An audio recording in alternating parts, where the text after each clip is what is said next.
Hey people, what's up? I'm super excited for this video today. I've got another future garage, future garage, future wherever you park your car track, and very heavily influenced by artists such as Vacant and Burial. So I'm really excited about this one. I actually just released this song, like just this minute pretty much. And it is on all streaming platforms. If you'd like to hop onto your favorite and stream it, that would be amazing. One other quick announcement before I hop into the tutorial. I just created a Ko-Fi account, and if you've been wanting to buy me a coffee and you just couldn't figure out how to do it, you can now do that. Totally not necessary, but it is very much appreciated if you would like to buy me a coffee. I also put the project file from last week's video, the Nostalgic Synthwave, on there, and it's totally free if you would like to download it. So you can just go onto the Ko-Fi, and I'll put the link in the description below, and you can download that project file. It has all of the instruments I created in there, all of the MIDI. You can see my mixing and my mastering chain. And yeah, so on that note, let's hop right into the tutorial. So BPM is set at 132 for this one today, and scale, I'm going to be in the F sharp minor scale. So the first thing I want to do is start with a vocal pad. And I feel like this is a really important part of a lot of future garage style tracks, is to have that kind of nice ambience in the background. And this is just kind of one layer of that. I'm going to come into the packs section here. And if you come down to voice box, let's open this up. Instruments, we'll open that one up. And harmonic vocal racks. And then complex vocal racks. And then hopefully there's nothing else nested in here. Shimmer rack Veronica, that's what I'm looking for. So I'm going to put that on this MIDI track here. And if we play it, sounds pretty cool already, doesn't it? So this says that the root is B, which, wait a minute, we're not in B minor, we're in F sharp minor. But if we know our scale, we know that F sharp is actually the fifth of the B minor scale. So I'm just going to go ahead and Control-Shift-M, add a MIDI clip here, and I'm going to come to the perfect fifth, and let's just draw that in. We'll hit legato.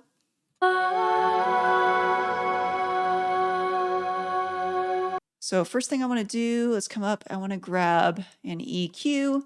So let's grab an EQ. I know I'm also going to want a reverb, so I'm going to grab hybrid reverb.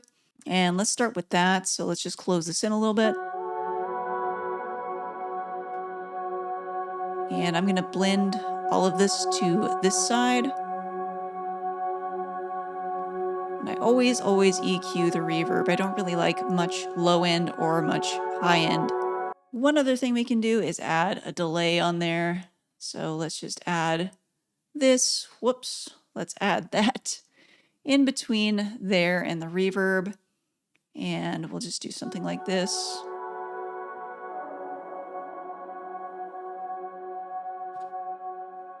Just to make it a little bit more ambient. I think that's good enough to roll with for now. Let's go ahead and move on to the drums, which are, of course, very, very important for this genre as well. So usually I like to do MIDI, and it's just easier for me to play stuff in, but sometimes I also like to just use audio because it's so nice to just have the flexibility to be able to add fades in quickly and just swap things. So I'm just going to create a pattern with audio today. And anytime you see me doing this, where I'm just making quick copies like that, I'm just holding Control on my keyboard, clicking and dragging, and then just creates a duplicate. So I'm going to start by just putting a snare hit on every 2 and 4. So now that I have the snare on every 2 and 4, I want to come up with a kick pattern that's going to kind of complement it. And I don't really want the kick hitting at the same time as the snare. I want more of a syncopated feel, which is a really important concept if you want to make this genre.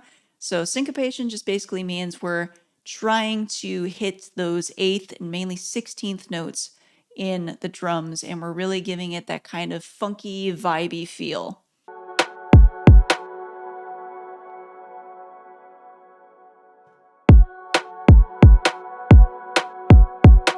And I think something like that is pretty good. We don't want it to be super busy because we're going to add a lot of other stuff to kind of fill in all of those gaps and make it really nice and funky sounding. So now that the main kick and snare pattern is in, let's start filling in between them and getting some of that garagey vibe going. So I have what's called a hats rack that I've created here, and it's a little confusing because there's not a single hi-hat in here, it's just shakers. And sometimes if you want kind of that hi-hat vibe, but maybe not as harsh as a hi-hat is, you can opt for a shaker. So I have this one, and this one. And so what I'm going to do is we'll just do another 2-bar loop here. So Control-Shift-M. This shaker and this shaker I think are really nice together. They complement each other. This one is a lot higher in the frequency spectrum. This one's a lot lower. So I'm going to put those on the main kind of offbeat right here. So I'm going to go ahead and duplicate that across. We have that. And this shaker has that nice kind of 2-step hit to it. So I'm not going to do this every single time, but maybe like every other time. We'll get that right in there, and it's going to sound kind of like this. That's maybe even too much. Let's do maybe every other time like that. Yeah, I think that sounds cool. And of course, we can come in here and mess with the levels a little bit. I think this lower shaker is maybe a little too loud, so I'm just going to take the volume down a little bit. I think that sounds better. And I'm also just going to take all of them and slightly drag them off the grid just a tiny, tiny bit, just to give them a little bit late feel here. Hey, let's go ahead and keep building this drum groove up. I'm going to grab some loops and kind of chop them up. So I found this drum loop. And of course, I already have my own kick and snare. So what I want to do is take out some of this stuff in the middle here. And maybe not even that much. I kind of just like this. So I'm just going to select exactly what I want, which is right there. Hit Control E. That's going to cut it out from the rest. And let's zoom in here and really make sure, because sometimes it will add a little bit extra when you don't want. So let's drag that in and we'll fade it just so we're not getting any weird clicks or pops. Same with the front. And like I said, this is kind of why it's nice to just work in audio sometimes, because you can really get in here and just kind of Frankenstein stuff together, piece it together, and make something really, really cool. So let's fit this in some different places where it's lacking some groove.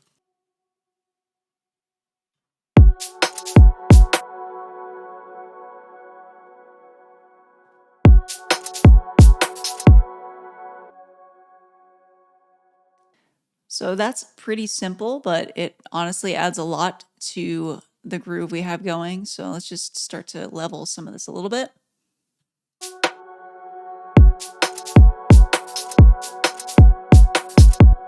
So let's go ahead, and once I'm happy with things, I just like to hit Control J, and that's just going to consolidate it. So now it's all one piece, and I'm just going to duplicate that across. I also found this loop that I like.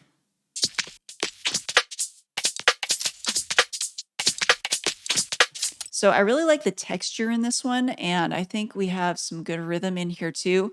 But again, I don't want to use the whole thing because it's too busy and it doesn't really fit with the rest of the groove that I'm creating. So I'm just going to pick out a couple pieces from in here, and just like the one up here, I'm going to cut it out and piece it in here. So I went ahead and did the same exact thing. Like I said, I just cut out the pieces I liked, which really isn't much.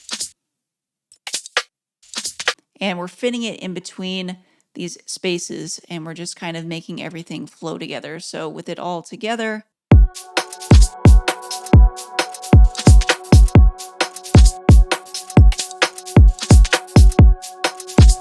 so that's sounding pretty good so far. I think we still need more drums. So I really want some more organic sounding stuff in here. So I found this loop that sounds like this. Just kind of some stick hits. And I've just thrown it right into a simpler here. So what I'm going to do is I'm going to come down to slice, and transient is fine. So basically every time we have a new little stick hit, it's going to create a slice there. So now we just have all these different nice sounds that we can kind of pepper in here.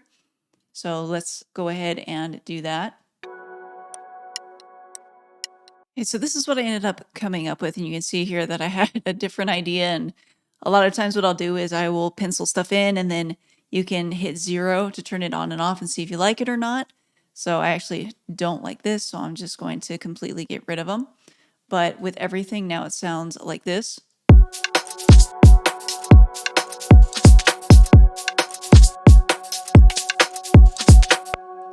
And really those stick hits by themselves aren't doing a whole lot, but with everything, it really just does add a lot to the groove.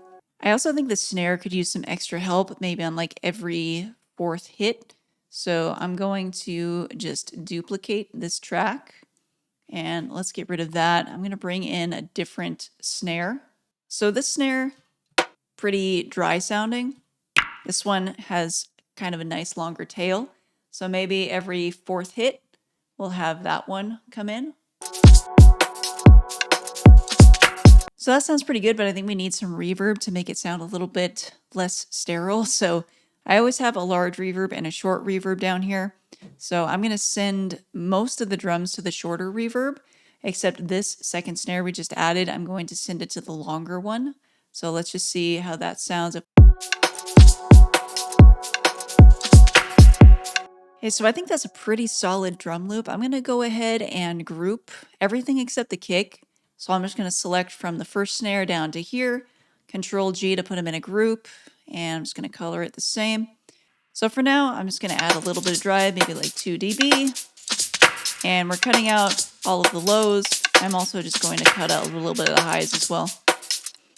And let's maybe bump this up a little bit. Just make it a little brighter.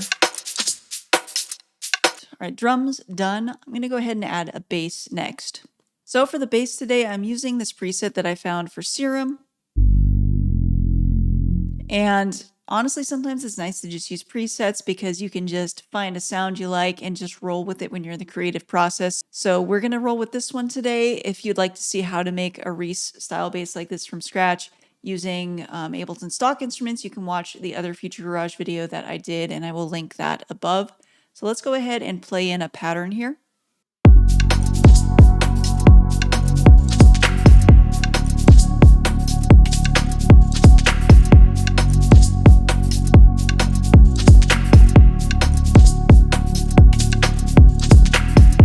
So if we look at the MIDI here, pretty simple bass line. We're starting on that root note, the F sharp, up to the C sharp, which is the 5th of the scale, down to the D, and then this E is really just functioning as a bridge note between the D to get back to the F sharp. Okay, so we need some more melodic elements here. So again, I'm using Serum, and I found another preset that I really liked that fit the vibe of this one. Just really kind of ambient and very atmospheric. And this one I really liked because it also has a 5th. So we have the root note and we have the 5th. So I'm going to go ahead and just play in a little bit of a melody here to go along with our bass line.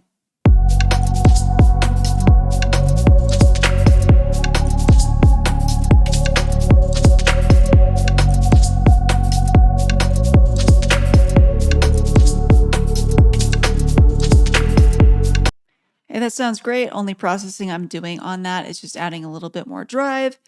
And right here, making sure none of those lows are coming through. And this was a little harsh. So in this middle area. So I'm just taking it down a little bit.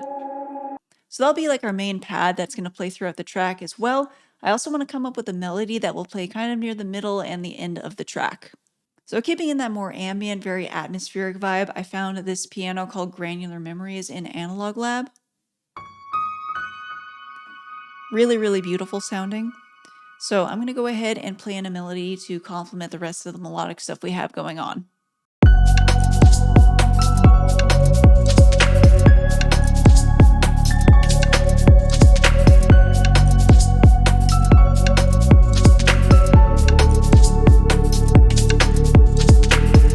Okay, so if we take a look at this MIDI real quick, again, we're pretty much following that root and the 5th, so basically that F sharp minor chord, the G sharp and the C sharp, so we have that C sharp chord there, back to the F sharp, and then down to the A.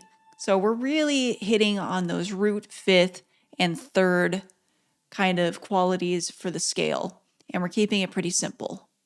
So I think this is a really good loop to start arranging with. I definitely want to add some vocal chops just to get that vibe going. We want some pitched vocals, and that's something that I don't want to do until I start arranging and see where I need to fill in some gaps. So I'm going to go ahead and do that, and then I'll run through everything with you. So here is what the final track ended up looking like. So we've got that serum pad up here. It's playing that melody most of the way throughout. In the middle here, I switched it up. So I was just playing a chord instead of having the melody. We have the vocal pad that we created originally.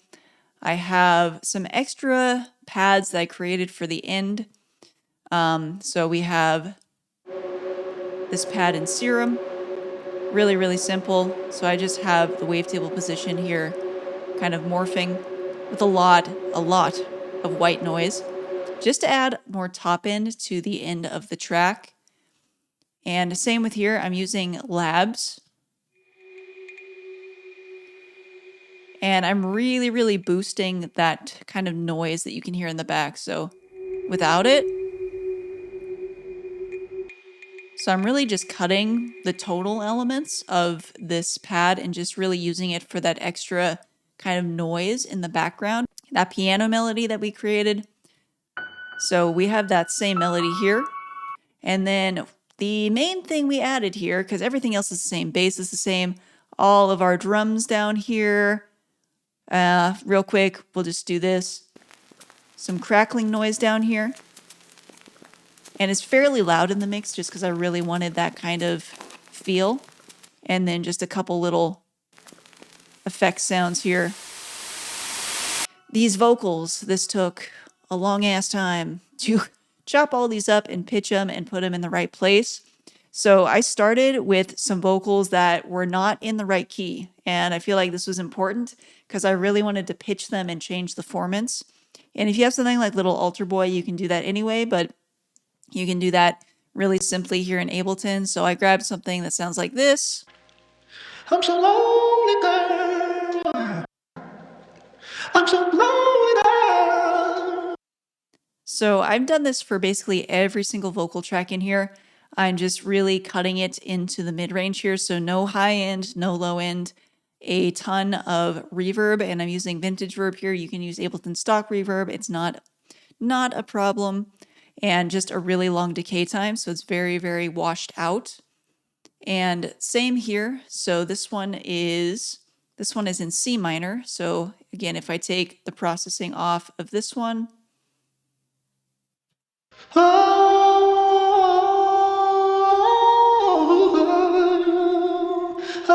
so to get that future garagey vibe, I just took all of those vocals, I chopped them up into little pieces and sprinkled them throughout. And like I said, I really looked for vocals that were in a different key because I wanted to pitch them down. And I found between like 6 and 8 semitones was kind of the sweet spot for me here. And so I changed it to warp to pro. And then you can mess with these formants and it really makes a big difference. So if I play this without changing the formants, it sounds like that. If I take this all the way down, makes a big difference. So pretty much all of these are pitched. The formants are all the way at 0. And then I found this vocal sample, which is the bulk of the main vocals, and put together like this into a group. A little bit of saturation to kind of glue them together, slight bit of EQ, compression, and then I have an auto filter just to kind of, most tracks have an auto filter. So if I show you here, I have all of the melodic instruments grouped together, auto filter to take them out for the breakdown area, come back in for the main drop. Same with the drums. All of the drums are being filtered at one point or another. So mainly that breakdown area, intro. I'll go ahead and play the whole thing here. But like I said, if you enjoyed this track, you can go ahead and stream it on the streaming platform of your choice. And go ahead and download that free SYNTHWAVE project file on my Ko-Fi. Link is in the description. Do remember to like if you enjoyed this video, if you learned anything. And until next time, I will see you in the next video. Take care.